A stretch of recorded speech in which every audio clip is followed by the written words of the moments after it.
စိတ်ဓာတ်ကျယောဂနဲ့စိုးရိမ်တော့ကများတဲ့ယောဂတွေမှာဆရာဝန်တွေအညွှန်းဆုံးဖြစ်တဲ့စာထရာလင်းဆိုတဲ့ဆေးအကြောင်းကိုဒီနေ့မှပြောပြပေးသွားပါမယ်။စာထရာလင်းကကြတော့ SSRI လို့ခေါ်တဲ့ဆေးအုပ်စုအမျိုးအစားဝင်ဖြစ်ပါတယ်။ကျမတို့ရဲ့အုံနောက်ထဲမှာစိတ်ခံစားချက်ကိုကောင်းမွန်စေတဲ့ဆီရိုတိုနင်ဆိုတဲ့ဓာတ်ဖြစ်စီလေးရှိပါတယ်။အဲ့ဒီဓာတ်ဖြစ်စီတွေကိုစာထရာလင်းကပို့ပြီးတော့မျှတသွားအောင်ပို့ပြီးတော့အားကောင်းလာအောင်လို့ကူညီပေးတာဖြစ်ပါတယ်။တနည်းအားဖြင့်ပြောရလို့ရှိရင်စိတ်သက်ကြတာနဲ့စိုးရိမ်တော့ကများတာတွေကို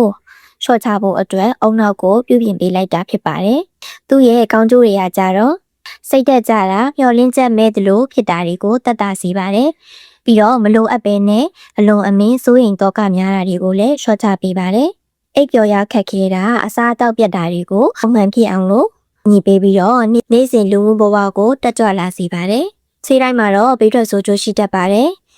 အိတ်မပြောတာဒါမှမဟုတ်လို့ရှိရင်အလွန်အမင်းအိတ်ငိုက်တာမျိုးပြုတ်အန်ကျင်တာ